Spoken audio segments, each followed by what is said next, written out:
Iyan ang lahat, Lee Sojun. Kailangan mo lang hindi kailanman kalimutan ang pakiramdam na iyan. Sabi ng babae. Paano mo nalaman ang pangalan ko? Sino ka? Tanong ni Sojun. Pasensya ka na, pero hindi ko maaring sabihin.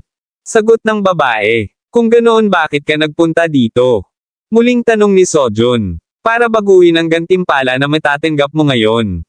Sagot ng babae. Gantimpala. Tungkol ba sa unang magki-clear ng dungeon na ito ang sinasabi niya? Binago niya iyon. Paano? Tanong ni Sojun sa sarili. Pinakamahusay na gamitin mo lamang ito kapag talagang kailangan mo. Hindi ka dapat mawala sa iyong sarili pagkatapos ng lahat. Paalala ng babae. Nagtataka si Sojun sa sinabi nito. Hindi ako dapat mawala sa sarili ko. Pag-iisip ni Sojun.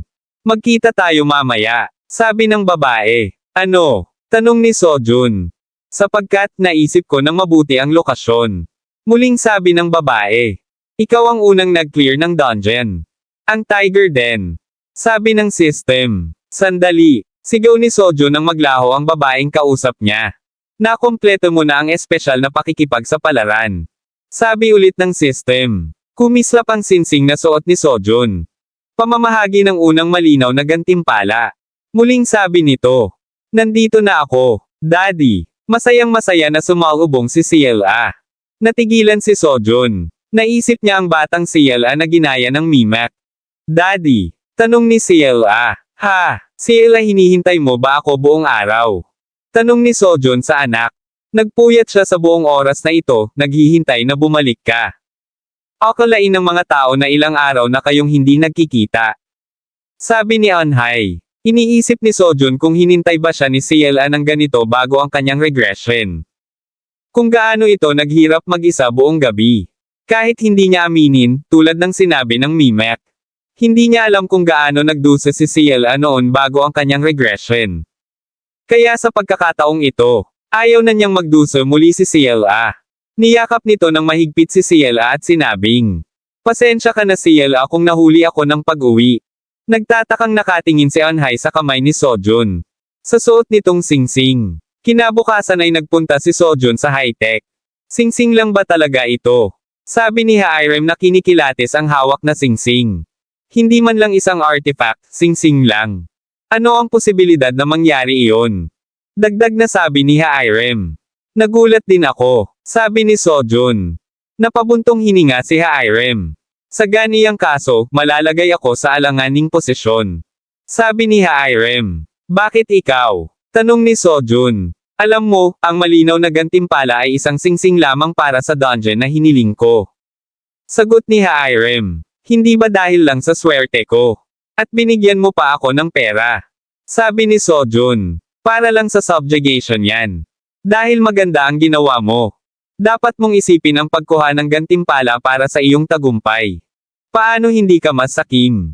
Sabi ni Hairem. Sandaling nag-isip si Sojun. Karamihan sa mga tao ay papansinin lamang ito. Siguro gusto talaga niya akong gantimpalaan. Sabi nito sa sarili. Kung gayon ito ay dapat maayos. Muling sabi nito. Samantala, si Anhai naman ay ginugugol ang sarili sa pag-eensayo. Tumigil ito at napabuntong hininga. Sa isip niya ay mayroong kakaiba kay Sojun nitong nakaraang araw. Amoy pabango ng babae ito. At may suot din itong singsing na kahit kailan ay hindi pa niya nakikita. Sa isip niya ay sobrang nakakatawa siya. Wala namang namamagitan sa kanilang dalawa. Kahit nag-propose si Sojun sa kanya. Dahil ba sa hindi pa siya nito nakakalimutan? O para lang kay Ciela? Hindi niya maintindihan ang nararamdaman nito. Bakit kailangan ko pang mag-abala tungkol dito? Sabi ni Anhai. Nang biglang may humawak sa balikat niya at biglang nagsalita. Mag-abala sa kung ano. Sabi ni Sojun. Tinakot mo naman ako. Huwag mong itago ang sarili mo kapag naglalakad ka. Sabi ni Anhai. Pasensya na. Napapakamot sa ulong sabi ni Sojun. Bakit ka nandito? Ang sabi mo may appointment ka. Tanong ni Anhai. Kagagaling ko lang sa appointment na iyon. Sagot ni Sojun. Gusto ko sanang ibigay sa'yo ito. Sabi ni Sojun na may inabot kay Anhai na nakabox. Isang regalo. Nagtatakang tanong ni Anhai. Oo, buksan mo. Sagot naman ni Sojun. Hindi ba't katulad ito ng suot mo? Tanong ni Anhay nang mabuksan ang box. Tama, ang tawag dito ay whenever suit, subukang mong hawakan ito. Kung iisipin ko, kailan pa naging ganito kakaganda ang katawan ni Sojun? Mukhang may muscle na. Hindi, madaming muscle pala. Sabi ni Anhay sa sarili. Lumapit ito kay Sojun at hinawakan ang suit. Ang lambot hindi ba? Tanong ni Sojun. Hindi, matigas ito. Sagot ni Anhay. Ha, hindi. Sabi ulit ni Sojun. Malambot talaga ito. Muling sabi ni Anhay. Tama ba? Ngunit kung lagyan mo ito ng mana, ito ay magiging kasing tigas ng armor. Sabi ni Sojun. Nakakamangha naman yan. Sabi ni Anhay. Ito ay isang integrasyon ng pinakabagong teknolohiya. Sabi ni Sojun. Pero sinong magbibigay ng ganitong regalo sa isang babae, tanga ka? Sabi ni Anhay. Kinuha ko ito para sa iyo. Umaasa na makakatulong ito para maiwasan kang masaktan. Sabi ni Sojun. Namumulang napangiti si Anhay, niyakap nito ang regalo ni Sojun. Alam ko. Maraming salamat talaga. Masayang sabi ni Anhay. Sa isip ni Sojun ay mabuti naman at nagustuhan nito. At buti na lang nag-push ng konti para makakuha ng isa pa. Kahit na kinuha pa niya ang isa pang kahilingan bilang kapalit nito. May iba pa akong ibibigay Anhay. Sabi ni Sojun. Meron pa. Tanong ni Anhay. Bakit hindi natin subukan ang mapanghamon na small dungeon? At ipinakita ni Sojun ang papel. Sa Seoul Outskirts. Ang nirerekomendang bilang ng miyembro para sa small dungeon ay 5 hanggang 15 katao. Dahil medyo madami ito kung silang dalawa lang, napagpasyahan nilang gumawa ng team. Dahil may iilan sa atin na hindi pa nagkikita, magsisimula tayo sa simpleng pagpapakilala. Sabi ni Sojun. Nagsimulang magpakilala ang mga ito. Ako si Go Hyun, 22 at gumagamit ng espada. Ako si Yoanhay, 27 at gumagamit ng pana. Ako si Kang Daeho, 29 at ginagamit ko ang aking kamao. Ako si Hairem, 29 at gumagamit ako ng maraming bagay. Habang ginawa ko ang team na ito, isang walang katotohanan na line-up. Ang kamao mo. Gulat na tanong ni Hyun kay Kang Daeho, at sumagot naman ito ng oo. Kahit lahat ng tao dito ay kulang pa rin sa karanasan. Sila ang mga taong sisikat ng husto sa hinaharap. Okay lang ba na nandito ako? Sabi ni Sojun sa sarili. Sino ang magiging orderer? Tanong ni Hairem. May kilala sila na perpekto para maging orderer. Bakit lahat kayo ay nakatingin sa akin? Tanong ni Sojun. Simula ngayon. Sisimulan natin ang pagsalakay sa small dungeon. Hindi ko alam na si Oppo Sojun pala ang nagligtas sa iyo Hairem C. Sabi ni Hyun. May dumaan na hunter para iligtas ako. Sabi naman ni Hairem. At ano naman ang ginagawa mo doon?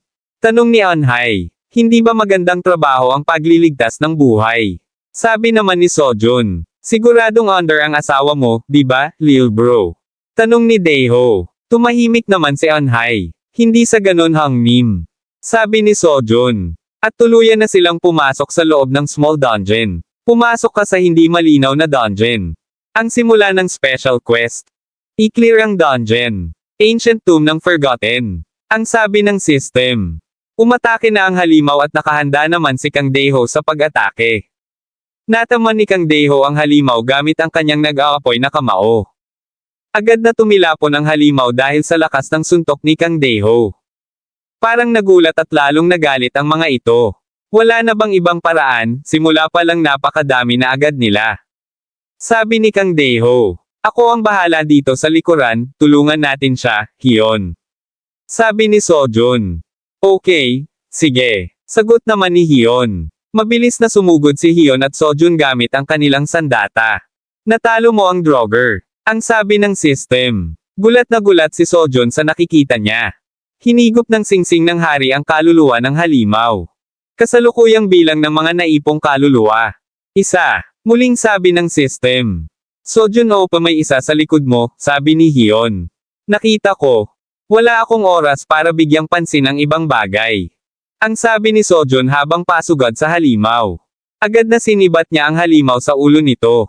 Gamit ang kanyang sandata ay pinatamaan din ito ni Anhay. Hairem C may magagawa ka ba? Sabi ni Sojun. Wala, dahil ang mga vanguard ay humalo na sa mga halimaw, baka matamaan ko sila, sabi ni Hairem. Habang abala naman si Kang Daeho at Hyun sa pagtapos sa mga halimaw. Dapat kanina ka pa nagpaputok, sabi ni Sojun. Sorry, ito ay nakaset sa semi-automatic, sagot ni Hairem. Ang sakit sa ulo, sabi nga ni Kang Daeho, sobrang daming halimaw. Hindi lang yun, meron din silang sandata, sabi ni Sojun. Sa pagkakataong ito, hindi nakakayanin ng mga vanguards na may mahihinang depensa. Pagtapos ay itulak sila pabalik, maghanda kayo, sabi ni Sojun. Hyun, gumawa ka ng daan para kay Kang Daeho. Dagdag na sabi ni Sojun. Okay, sagot naman ni Hyun habang mabilis na tinapos ang halimaw para makagawa ng daan. May daan na. Ngayon na Kang Daeho, sabi ni Sojun. Sige, sagot ni Kang Daeho at malakas na sinipa ang halimaw para magkaroon ng malaking espasyo. Okay. Tayo na bumalik, sabi ni Sojun habang hawak ang kamay ni Hyun. Hairem C, pwede mo na gamitin ang automatic na baril, tama ba? Sabi ni Sojun kay Hairem C. Hindi mo na kailangang tanungin ulit yan sakin, may pagyayabang na sagot ni Hairem. Mamatay kayo, you son of bitches, sigaw ni Hairem sa mga halimaw. At mukhang tumama ang mga bala ni Hairem. Nakatombo lahat ang mga halimaw. Wow! Sabi ni Hyun na manghang-mangha. At kinaya niyang lahat mag-isa, dagdag ni Kang Daeho na napahanga din. Kakaiba ka din parang si Daeho Opa, sabi ni Hyun kay Hairem. Bakit? Sagot ni Hairem. Dahil hindi lahat ng tao ay marunong gumamit ng baril, sabi ni Hyun. Natutunan mo na ang mga baril ay hindi karaniwang gumagana sa mga halimaw, hindi ba? Sabi ni Sojun. Tama, kaya ginamitan niya ng mana ang mga bala, dagdag ni Anhai. Mali, ang mana ay naisasalin sa sandata pag hawak mo na ito. Kaya medyo mahirap ilagay ang mana sa mga bala dahil nasa loob ito ng magazine. Kaya naman gawa ang balang iyan sa metal na makikita lamang sa dungeons. Ang bakal sa dungeon ay epektibo laban sa mga halimaw. Dagdag na sabi ni Sojun. Sandali, di ba ang metal na galing sa dungeon ay napakamahal? Sabi ni Kang Daeho. Tama, kaya ang totoo ay nagpaputok siya ng daang-daang bala na gawa sa bakal na galing sa dungeon. Sabi ni Sojun kay Daeho. Anong gagawin mo sa pera kung hindi mo ito gagamitin, sabi ni Hairem C. Gaya ng inaasahan sa anak ng isang tycoon, dagdag ni Daeho. Hindi lang yan, may kailangan akong kumpirmahin, nasa isip ni Sojun. Tinalo mo ang draog. Hinigop ng singsing ng hari ang kaluluwa ng halimaw. Naalala niya ang sinabi ng system. Alam ko na, hindi ako nagkakamali ng narinig. Sabi ni Sojun sa sarili. Ang bilang ng kaluluwang naipon ay 8. Ang singsing na ito ay nagre-react sa tuwing napapatay ko ang halimaw. Ano ba talaga itong singsing ng hari, hindi ko pa ito narinig kahit noon bago ang regression. Para itong isang artifact, pero wala akong ideya kung paano ito gagamitin.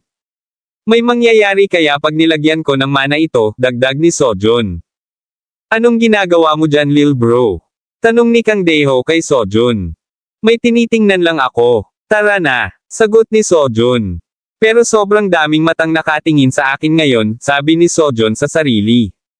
Bago sila makalayo ay biglang. Doon, biglang sabi ni Kang Daeho, nang mapansin ang halimaw. Okay, sagot ni Anhai na nakita ang halimaw sa likod ni Hyun. Kaya pinanan niya agad ito at tinamaan naman sa ulo na ikinagulat ni Hyun. Nice Anhai Ani, sabi ni Hyun. Tayo ay nagsisimula ng magkaroon ng pagkakaisa. Sabi ni Hairem. Medyo nag-aalala ako dahil pare-pareho tayong nagsisimula pa lang. Pero naniniwala ako na maaayos natin ito, dagdag pa niya. Si Lee Sojun. Kung hindi dahil sa kanyang utos ay hindi ito magiging posible. May kakayahan siya higit pa sa inaakala ko. Nangangislap ang mga matang sabi ni Hairem C. Habang papalabas sila. Ito ba ang room ng pinuno? Tanong ni Hyun habang nasa harap sila ng isang malaking pinto. Parang iba yung pakiramdam ko dito, parang guguho o kung ano. Ang sabi ni Hairem. Well, nasa isang sinaunang libingan tayo, kaya ganito yung pakiramdam, sabi ni Sojun.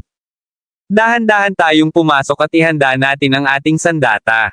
Nasa loob na sila at nakita nila ang isang malaking kabalyero na nakaupo. na parang binabantayan ang isang sinaunang ataol.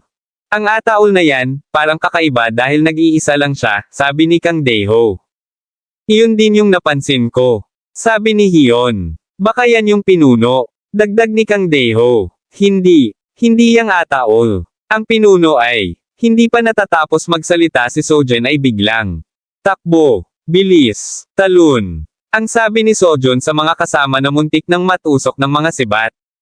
Ano ba itong nangyayari? Sabi ni Anhay na napaupo dahil sa pag-iwas sa mga sibat. Nang biglang parang may malaking yabag. Isang higanteng kabalyero na nakabaluti.